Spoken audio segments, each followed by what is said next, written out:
Good morning, children. Today we are studying energy stored in a capacitor. Now, capacitor is a device which stores the energy.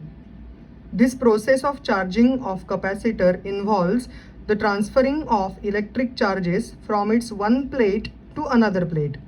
The work done in charging the capacitor is stored as its electrical potential energy. This energy is supplied by the battery at the expense of its stored chemical energy. That is, the chemical energy of the battery is converted into the electrical energy and can be again recovered by the capacitors discharging. That means when the capacitor discharge, again this electrical energy can be produced in the different way. Now we want to understand the expression for the energy stored in the capacitor. Now for that we are going to understand the diagram. Okay, now in this diagram you can see that this is a first metallic plate and this is a second metallic plate. Okay, and these plates are considered as a part of a capacitor. That means this together is considered as a capacitor, and which is having the capacitance C. Initially these both the plates are uncharged, means there is a no charge on the capacitor. Now I want to give this particular capacitor a charge, or I want to charge the capacitor. For that I need to connect this capacitor to a external source that is called as a battery. Okay, so let us understand that these capacitors, both the plates are connected to a battery, and we have here the positive terminal of the battery is here and negative terminal of the battery is here. So this is a positive and this is a negative terminal, and this battery is providing a certain voltage. Now what happens whenever we are considering about first plate and the second plate, then we are going to move the positive charge conventionally to understand the energy stored in the capacitor. Now what happens, this plate is provided with the negative potential and first plate is provided with the positive potential. Now what happens, we are going to understand this concept by transferring the charge from second plate to first plate. Positive charge is transferred from second to first plate, and therefore the plate will become now negatively charged and a plus Q charge is shifted from 2 to 1. Okay, that's what we are studying, that here the positive charge is removed from second plate and it is stored on the first plate. That is, I will say that it is a dq dash, because it is slowly we are going to shuffle this charge, positive charge, from this plate to plate 1. Therefore what happens, this plate acquires the positive charge, and as positive charge is removed from the second plate, this plate will acquire the negative charge. Similarly, slowly this positive charge will be shifted from the plate 2 to plate 1, and thus the second plate will acquire the similar number of negative charges. Now what happens, when this complete plate will become now positive charge and this complete plate will become now negatively charged. Now we are going to understand this concept once again by transferring the charge dq. Okay, now let us consider that this by bit whenever we are transferring the charge from plate 2 to plate 1, then the potential difference between the plate is created, and that potential difference between the two plates is nothing but, I can write down here as a V dash is equal to Q dash upon C. That means how much amount of charge we have shifted from this place to this place is nothing but the new potential developed between the two plates of the capacitor. Now in an intermediate state, means in between, suppose a small additional charge dq dash is moved from plate 2 to plate 1, then what will happen, some amount of work has to be done, because as we are removing the positive charge, then the battery has to do the work to remove the charge from the plate 2 to 1. That is nothing but a dq dash is moved from 2 to 1. Therefore this small amount of work is done against the potential developed which was previously developed, okay, into dq dash. Now we can say that this dw is equal to q dash upon c, because v dash is equal to q dash upon c, and into dq dash. But now this is a small work done and I want to charge the capacitor fully. So what happens when the total amount of charge is transferred from plate 2 to plate 1, then we have to find out the net work done, and this net work done W is equal to dW, integration of dW is equal to integration from 0 to q. Now why the limits are applied from 0 to q? Because initially the plates were having the charge 0, and then finally we are going to develop the charge on both the plates, that is q. Therefore 0 to q are the limits of this particular work done. Therefore what happens, we have q dash upon c into dq dash. Now if we apply the principle of the integration, then we will have here q dash upon 2c 0 to q. Now we can have here q dash square divided by 2c 0 to q. Therefore I can take that 1/2 outside into q square by c.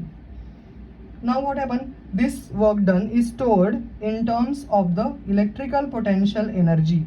So I can write down U is equal to 1/2 q square by c is equal to 1/2 cv square is equal to 1/2 q into v, because we know that q is equal to c into v. Therefore, this is the formula to calculate the potential energy, electrical potential energy stored in this particular capacitor.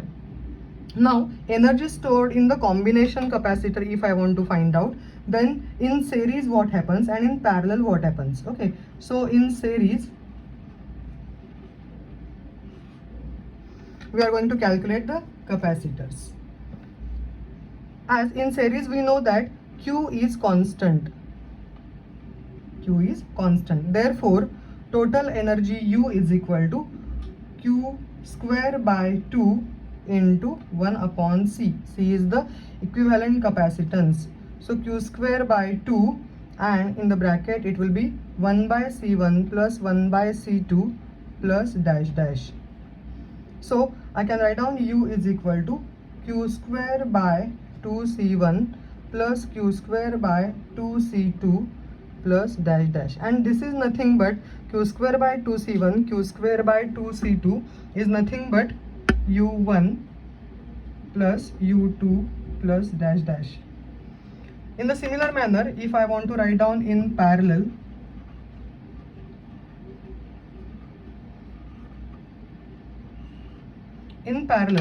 again we are going to write down V is equal to constant, because in parallel voltage remain constant,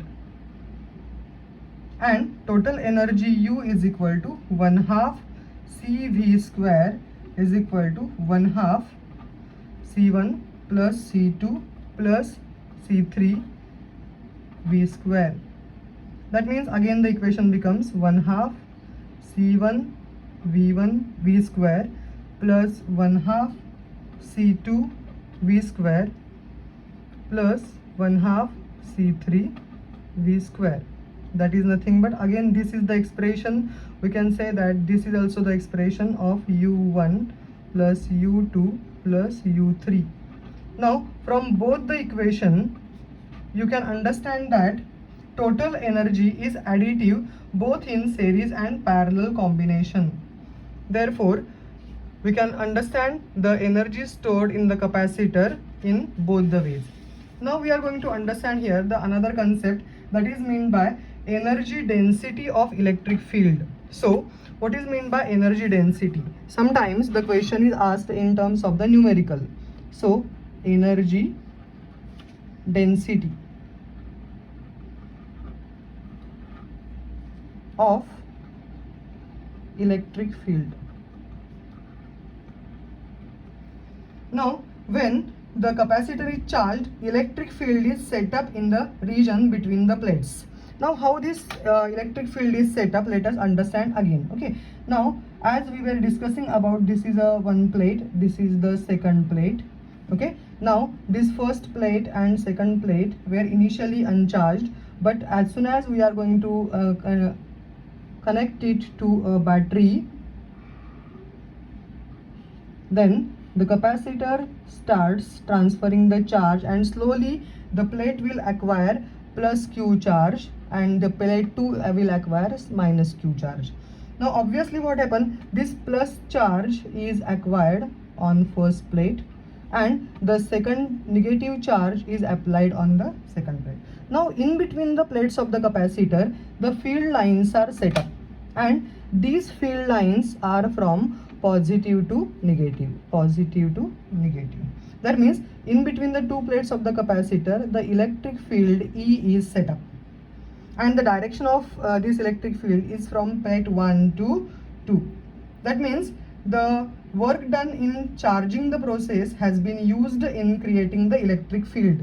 Thus, the presence of the electric field implies that the stored energy or the energy is stored in terms of the electric field. Consider in this parallel plate capacitor, which is having the area capital A and plate separation is small d. Now we have studied that C is equal to epsilon naught A by D. This is the basic formula to calculate the capacitance. Now sigma is surface charge density. Sigma is surface charge density on capacitor plate.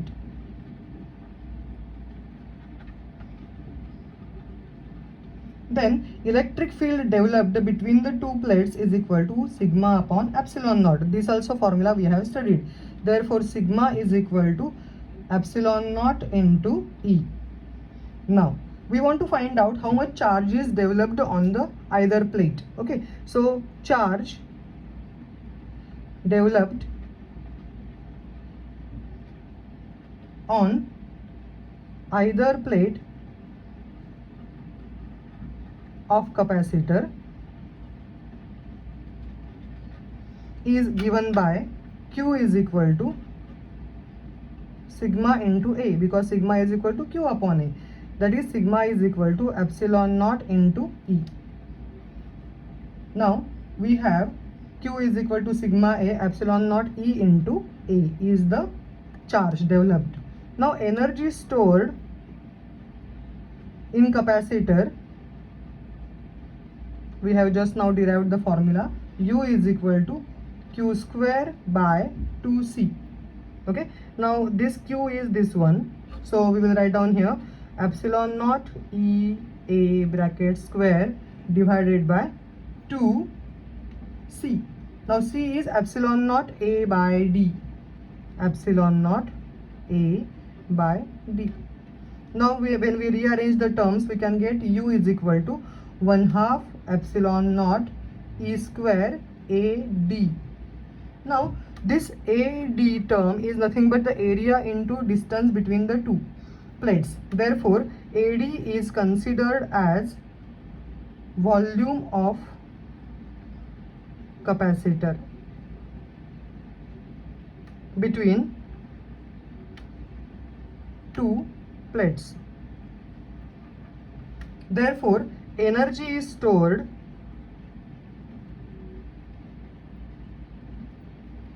per unit volume, called as energy density,